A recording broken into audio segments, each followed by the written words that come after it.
This video today is a little bit different. I'm going to be talking about tumbling and sort of tumbling titanium, that kind of thing. Talking about this machine and another few machines. That's all I'm going to be talking about, nothing else. So if that's not your thing and you're not interested in tumbling titanium and how the process works and the different types of machines, that's fine. Tune in tomorrow. I will almost certainly be doing some milling of titanium. The other reason for doing this video is it's kind of for John Grimsmo. If you don't know who John Grimsmo is, he's a guy I take quite a bit of inspiration from. He's a knife maker, a custom knife maker from Canada, I think. And you know, he's been on YouTube for, I don't know, 7 years, something like that. You know, we've communicated a couple of times. I bought one of his knives, but unfortunately customs ceased it here in New Zealand. That was years ago. I want to get one of the new ones, but everything's on kind of pre-order, and I don't like waiting, but I will get one at some point, John, one of your new Rask knives. I'll put the link to John's channel, YouTube channel, in the description below. Well worth checking out, goes into detail. I've learned a lot from him. The reason I'm doing this video and why I mentioned John is I saw in one of his Instagram posts, he was talking about tumblers, and he said, oh, you know, he was showing his tumbler, and it was like a little vibratory tumbler, and he sort of hacked it to be on its side, and he found it gave a better tumble, and he started talking about maybe getting I think it was a disc finisher and maybe a centrifugal tumbler and that kind of thing. And the way it was written, I thought, oh no, John might go for one of these, which on the surface seemed good, and that's why I went for it. But you know, 2 years later and experiencing pretty much every type of tumbler that's available, I have the vibratory tumbler, I have an ordinary rotational tumbler. There's another tumbler out there, which I'll show you in a minute, which is a disc finisher tumbler. I've learned a lot. I've learned a lot about the processes. I've learned a lot about how you use them and that kind of thing. And so what I thought I would do is, kind of for the viewers of my YouTube channel, kind of for myself, and kind of for John, just talk about them and, you know, do the merits and things like that. I'm almost certainly going to forget some stuff, and that's fine, but you know, I'm going to try and just sort of cover the sort of 80-90% of sort of the information about it. I'm going to put the camera on the stand because it is getting damn heavy. So there's essentially 5 different types of tumblers. 2 of them I will mention just now, but not go into detail. So the first is this type of tumbler. Now this isn't it, this belongs to that centrifugal tumbler. This is one of the 4 barrels that go in. But the first type is just a barrel, and it just rotates. You just put it on like its platform, and it just rotates. Now that's the type of tumbler. My first 3 tumblers were that type. I had a small one, and then I got a bigger one that was sort of 3 times the size of that, and then I got another one of those. Now, you don't want to go for that because they're slow and you don't have the options of different finishes, kind of like you do with other tumblers. What you can do in 24 hours with that, like you take a machined bit of titanium, for instance, and you'd have to run it for at least 24 hours to sort of break the edges and get it nice and smooth. And then, you know, maybe another 12, 24 hours, you know, to start giving it a good finish in plastic media. Which sort of has an abrasive in it. But the titanium is going to be a bit darker than it would in a higher energy tumbler, and you know, just the efficiency is just, it's a good start. You can do a few hundred pieces if you want. You know, it just takes many days, but you're limited to having a darker finish on your titanium and it being pretty damn slow. Now the other type of tumbler, which I won't get into too much detail about, is called a drag finisher, and that does kind of what it says. It drags the part through, you know, the media. So you might put the media in a big barrel, a lot bigger than this, and then the part, rather than the part just going in and getting tumbled around or spun around or whatever, you know, or vibrated around like all the other machines, you actually have to attach it to, you know, like to a let's say something like this, so a bit of metal. And there'll be a few of those, and they all sit in this barrel, and it drags it through. And there's more force against the part with that than in any of the other type of tumblers by a long shot. The downside is that you have to be able to fix it to this, and you can't, you know, and it's very time consuming, and you know, you know, it just increases the cost hugely. You know, I've not looked a lot into those type of tumblers, but they're more for sort of specialised things like sort of dental implants and, you know, titanium parts that go in your body, and, you know, other metals as well. Now the other type of tumbler is called a disc finisher. Now I'll show you this here. It's a bit dark. So if you take a look at this, this is one of the barrels of a disc finisher. This part here remains fixed, and this bit at the bottom, which is this bit here, that spins round. So what happens with that one is it creates like a whirlpool effect. So, you know, all the media, it spins fast at the bottom, the media gets put out to the side, and you put parts in, and they go pretty damn fast, and, you know, create quite a lot of force.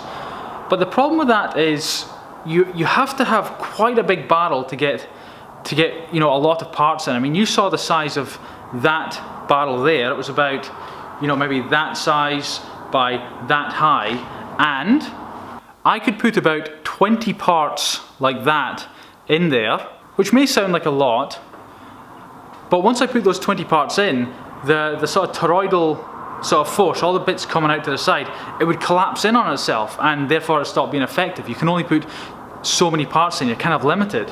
Now you do get larger versions of those, like that's a small one. The thing with that is that, you know, for those two little things, it's a German machine. That one is made by Otec. You also get them made by Rosler, which is the same make as that vibratory tumbler there, German. The Otec is not that cheap. You know, it would be around about, I'm trying to think these days, might be 30,000 New Zealand dollars, which I'll tell you what, I'll give you US dollars, might be 20 to 25,000 US dollars for that. And the bang for buck is just not very good, because that machine there was, what would it be? I'm trying to think of the US dollar conversion, maybe 11 or 12,000 US dollars. And it's just so much bigger, and I'll get into it in a second. So, you know, that one, you know, plus there's a lot more to go wrong with it. You know, you've got these seals that can be problematic, and because it tumbles quite fast, like, I think it, you know, generally might take, you know, 2-3 hours to do what, like, the normal barrel tumbler can do in 24 hours, or the vibratory tumbler can do in 12 hours, or the centrifugal, well, it can do it fast, it can do it in an hour or two. But, you know, it takes 2 or 3 hours, so you can't leave it overnight, unfortunately. So the bang for your buck for that style isn't that great, you know, to my mind. Now this machine here, which I will show you, is the centrifugal tumbler. I bought this 2 years ago. This was like a major upgrade for me. I had the ordinary barrel tumbler that I talked about earlier, which was like this one that, you know, just rolls, but takes, you know, 24 hours to actually have a decent effect on the parts you're tumbling.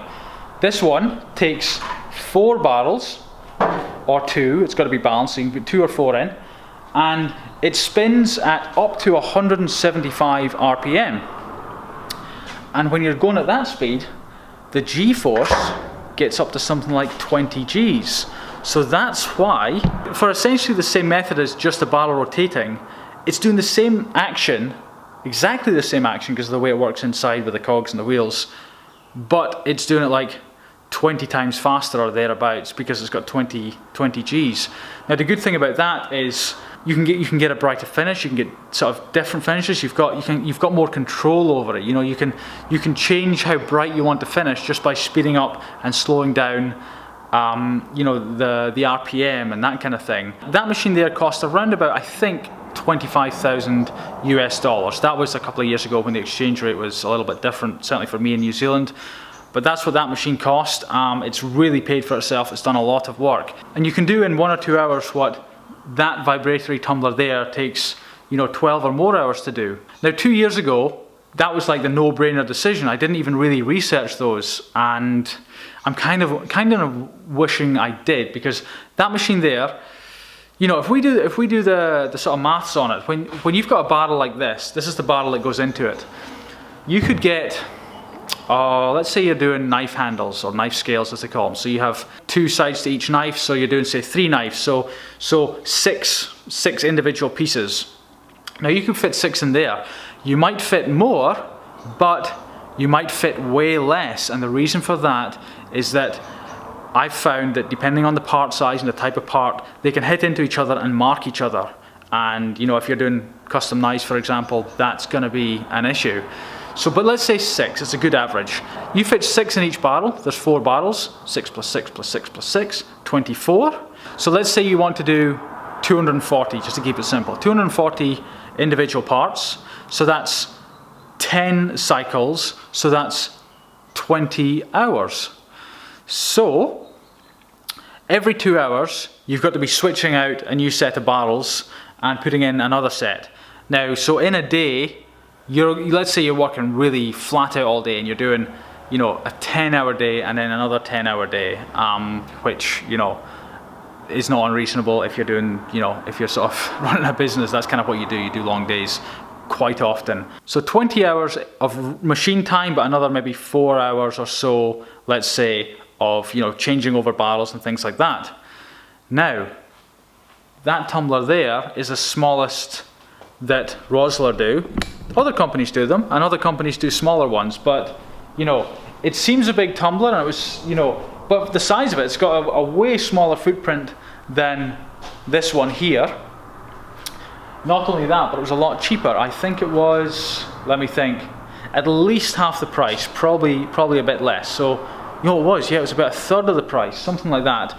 You don't really get any timer controls with it. It won't stop itself or anything like that, but you can upgrade that. Like, that's something you could get as an add-on, that kind of thing. I didn't get that because this was like an ex-demo version. I just wanted it like as soon as possible. I needed it because I was really reaching capacity with that machine there. So that is a 120 litre vibratory tumbler. That will effortlessly take 240 individual parts like we were discussing with that, individual knife scales or knife handles. So what you can do you can do 10 times as much in that at least as you can in that in 20 hours. And you'll do in 12 hours in that what will take 20 hours plus say maybe another 4 hours sort of changing over and things like that. But here's the thing, the downside is that it's all or nothing with that. You've got to fill it up with media. So if you've only got like 4 handles in it, you still have the cost of all that media wearing down, which does add up. It takes about 75 kilos of media, which is around about, what, 160, 170 pounds of media, and all that's wearing down. When you break down the cost, it starts getting kind of higher. But that's all kind of relative depending on the products you're making. So if you're making high-end knives that are between 500 and $1,000 US, that's not so much of a big deal. But the great thing is that it's completely hands-off. We usually run this overnight. We'll come in at like 7, 8, 9 at night, set it going, leave it going overnight, and 12 hours later, come in the morning, 7, 8, 9 in the morning, and you know, either change it over or put in a different type of media, whatever the process is we're working on. It's almost maintenance free. The only thing you have to do is every 500 hours, which we've actually just done with that, there's like a little grease nipple. You just have to add some grease to it, and that's it. It's hands off, just no nonsense, no nothing, and you don't need to be there. This machine though, like we've just done, I think 1,000 hours with it in total. You're constantly having to adjust the chain. There's some change inside, and there's a main chain, and you're always having to adjust it, and then every so often you've got to replace it. And you know, it gets really, really loud, you have to adjust it, and it gets quiet again. It's a very loud machine. Actually, they're both kind of loud machines, but this one's got a sound that's just a bit more irritating. The other thing is that, you know how I mentioned that, you know, every 2 hours you change over the barrels, you know, you do that and you do that. So you'd have to do that 10 times for those 240 knife scales. So even though this machine is fast, every 2 hours you've got to change the barrels, and it doesn't sound like much, and I didn't even factor it in my decision. I thought, oh yeah, you take the barrels out, you change them over, you know, you empty the media, get the part out, clean the part, put the media back in, or put new barrels in that are ready, and then you keep going. But you do that a few times during the day, and it's heavy going, it's manual labor, and you know, you can't really leave that machine because you leave it for 2 hours. and you can't leave it sitting there because it's ground all the media in it has ground against itself, and there's almost like a clay starts forming in the bottom once you leave it sitting there. You can kind of run it to get rid of it, but you generally, once it's finished, you want to change everything out. But there's a lot of manual labor, so it's twice the price of that one, at least, maybe even 3 times the price. There's a ton of manual labor involved, almost no manual labor involved in that one. There's quite a lot of maintenance in that one, almost zero maintenance in that one. The only real downside with that is that it is slower. If you want to get something tumble in, a few hours, that's the one to go for. If you only have a few parts here and there, and you don't do much tumbling, that's the one you want to go for. When I first started out with this machine, I was doing 1 or 2 days tumbling, and then a week or 2 later another couple of days. But before I knew it, I was just running it all the time, and it was just a complete bottleneck. So much manual labor involved. Your shoulders are dead. If you have a day of tumbling in that, your shoulders and back are dead by the end of the day.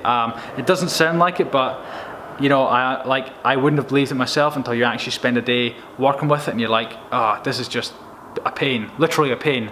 But that machine, it just runs overnight. You empty it by, there's a thing you put on it, and the stuff comes up, the media falls back through, and the parts fall out, sort of out the chute, and it's just so good. Oh, the other thing with that machine is that it's a closed system. So when you put parts and media and water in a barrel like this, it's completely sealed.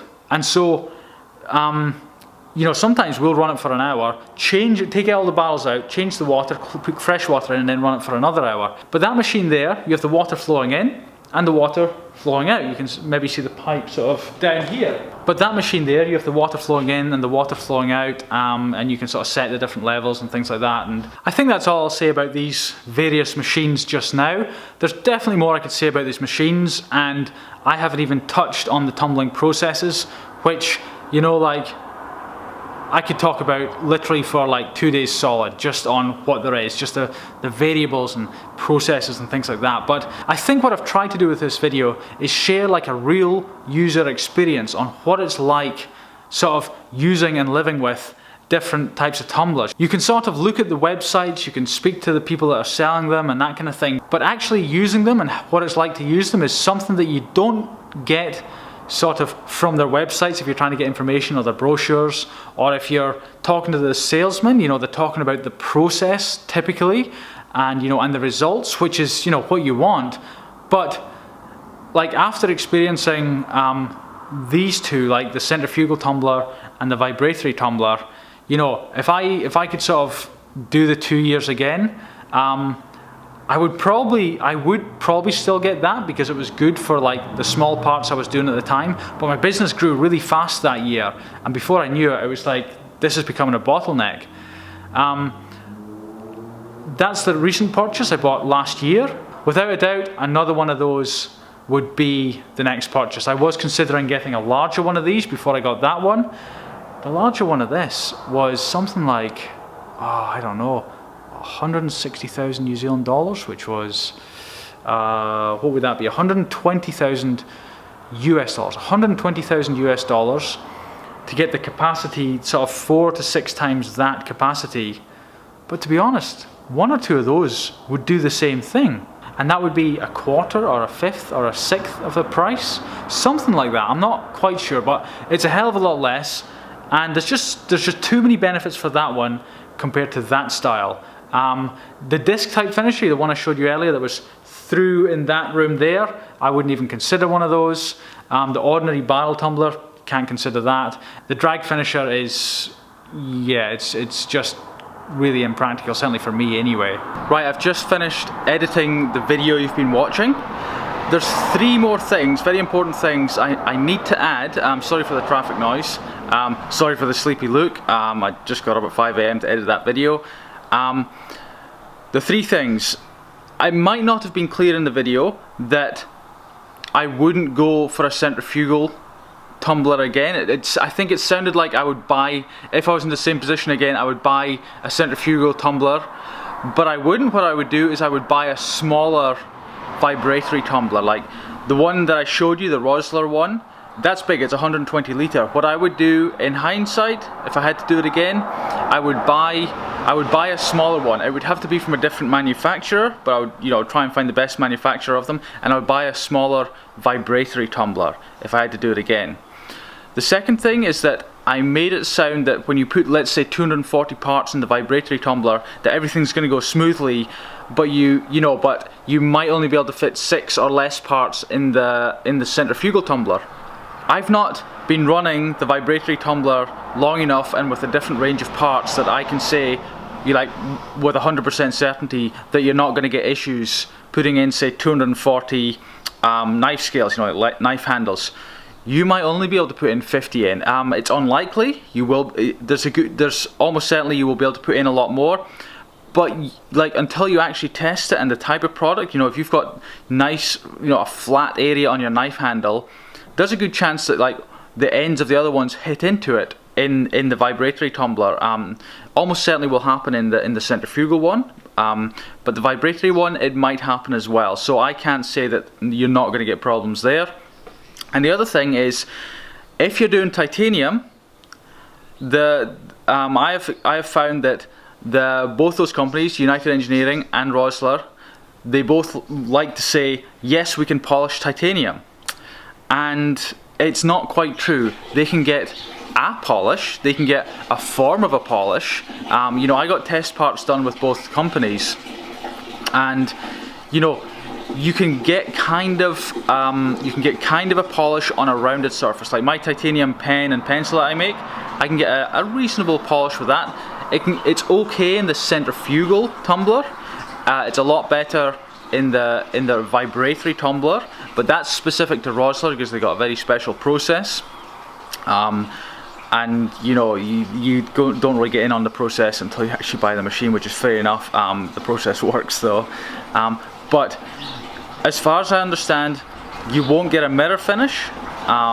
You'll get a good polish finish, but not a mirror finish.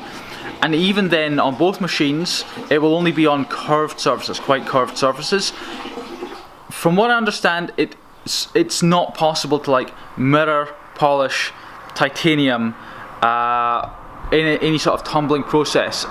If you've experienced it, or if you're a company that can do that, and can, I want to hear from you. But I have researched dozens and dozens and dozens of hours, probably even hundreds over the years.